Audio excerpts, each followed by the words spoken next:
It's 4:30 on WKYT this morning. The Federal Aviation Administration now investigating today after more than a dozen pilots, including ones from Kentucky, reported being blinded by lasers.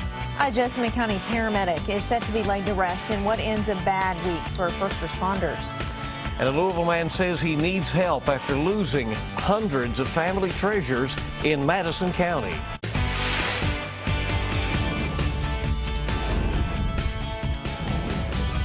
This is WKYT This Morning. Good morning, it's your Friday, and we welcome you to WKYT This Morning. I'm Bill Bryant. And I'm Rebecca Smith. Let's get a look at what the Friday forecast looks like. Hopefully it's good, Micah. Yeah, we're finally here, and it is pretty nice outside in terms of it not being in the 20s, 30s for most. Most of us are in the 40s this morning, even with clear skies. We're at 44 in Monticello, 42 there in Lexington. See across the region, nobody in the 30s just yet. But I do expect a couple of us to reach 38, 39 degrees. Chilly winds, though, as we pump throughout the day. You're going to see 15 to 25 mile per hour winds. Throw that into 51 degrees, and it's going to be a pretty chilly day in store. Now, I'll show you even colder temperatures there for tomorrow, coming up in a few minutes. Okay, we'll deal with that, and thank you. Well, it's a phenomenon that now has federal investigators involved. Almost 24 aircraft, including multiple from Kentucky, reported laser strikes in the last 24 hours. One of them happened last night northwest of Lexington in the Frankfort area. WKYT's Garrett Weimer is tracking the investigation. The FAA says the plane was 34 miles northwest of Lexington on its way to Chicago when a laser hit the cockpit. I talked to Officer Don about the dangers that poses for pilots. It literally illuminates the entire cockpit, making it impossible to see, all from that little bitty green light. The FAA reports 20 laser strikes Wednesday night alone. That includes a New York City news chopper that caught it all on camera. 2 planes that night were hit over Kentucky, one in Covington and one in Danville, a Delta jet on its way to Lexington. Officer Don was hit with a laser last week. The cockpit just lights up, just this brilliant illumination in the cockpit, this green laser, everything turns green, and you can't see your instruments. A third plane was hit around 6:30. None of the pilots reported injuries, but it's not just a prank. Pilots say it's serious. If you own a laser, look, you know if you've had it shot at you what it does, so why would it not do that to a pilot? With it getting darker sooner, Officer Don says we'll likely continue to see a spike in laser strikes. It's a matter of time before it's going to get someone hurt. That's just the bottom line. Now, shining a laser at an airplane is a federal crime. We're told the slew of recent laser strikes are under investigation. At Bluegrass Airport in Lexington, Garrett Weimer, WKYT. Garrett, thank you. Last night is part of a record-setting surge of laser strikes on aircraft. As of the middle of October, pilots had reported more than 5,300 incidents. That's nearly a 40% increase over 2014. New York Senator Chuck Schumer says he wants to ban the lasers that people use to blind pilots. But the green lasers should be banned. They should not be allowed to be sold at hobby shops or anywhere else. If you need them for a special purpose, you should get the permission of the FAA or other local authorities. And that's the legislation I've introduced. That 5,000 number is up from nearly 4,000 in all of 2014. There were fewer than 400 reported back in 2006. Well, later today, hundreds of people are expected to gather for the funeral of a Jessamine County paramedic killed in an accident. John Mackey, a 12-year veteran of Jessamine County EMS, died Monday, days after being hit by a car while on duty. Hundreds of family, friends, co-workers paid their respects at his visitation yesterday. His chief said Mackey was one of the smartest people he knew and always could depend on him to save lives. He was a servant. In every sense of the word, he was a servant. And he served his guys, he served his community, and he gave his life in service. Well, Mackey's funeral will be this afternoon at 2 o'clock at Bethel Harvest Church in Nicholasville. There will not be a procession because he's being cremated. Kentucky Governor Steve Beshear has ordered flags at all state buildings to be lowered to half-staff today in Mackey's honor.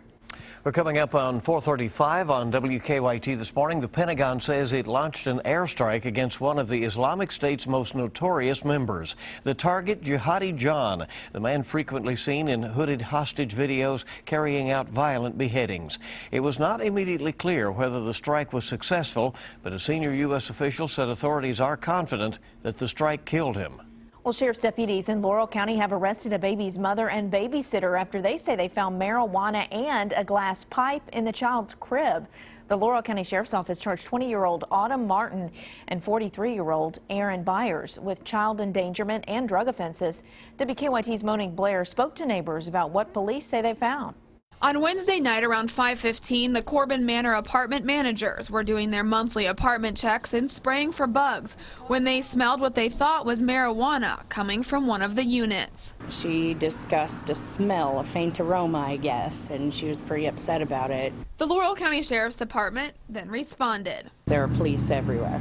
Deputies determined 20-year-old Autumn Martin admitted to smoking marijuana right before the deputies came to her apartment. Deputies found a glass jar filled with marijuana and also a glass pipe used to smoke marijuana inside Martin's 5-month-old daughter's crib. Now a neighbor who goes by the name Neen is upset this happened. Well, I do advocate for medicinal marijuana, but to put your stuff as an adult in your child's belongings or have it near your child, that's just dangerous. Deputies say Martin told them 43-year-old Aaron Byers was babysitting her daughter while she was in the bedroom smoking marijuana. Both Martin and Byers are lodged here in the Laurel County Detention Center, and each of them faces several charges. Social services was brought in and Martin's 5-month-old daughter was placed with her relatives. You don't have drugs near your children. Let's be honest. In Laurel County, Monique Blair, WKYT. Well, we did reach out to Martin to hear her side of the story, but she declined our request for an interview. Well, a man who applied to be a police officer in Michigan turned out to be wanted in central Kentucky. The Wayne County Sheriff's Office in Michigan arrested 25-year-old John Rose. Deputies say Rose applied to be a police officer in Detroit back in September. While doing background checks, they say they found Rose had a warrant out of Madison County, Kentucky for sexual abuse, sodomy, and rape. The warrant had been issued in March but had not been entered into a national database. Sheriff's deputies arrested Rose after asking him to come to their office to complete application paperwork. A Danville police officer has been placed on paid administrative leave after investigators say he confronted students on a Boyle County school bus. The incident can be seen on cell phone video. Investigators say Officer Ryan Hundley was trying to find those responsible for pulling his daughter's hair. They say while off duty, he pulled over the bus, jumped on board, and confronted Joyce Coon's 13 and 15-year-old children. It's not okay for a police officer or just anybody to get on a school bus and just pick a pair of children out, you know, whether they were innocent or guilty of bothering his little girl. It still gives him no right to do something like that. He should have went to the principal and something should have happened. Coon says her children did nothing wrong. Boyle County schools say they are working with Danville police to investigate the rationale for the stop.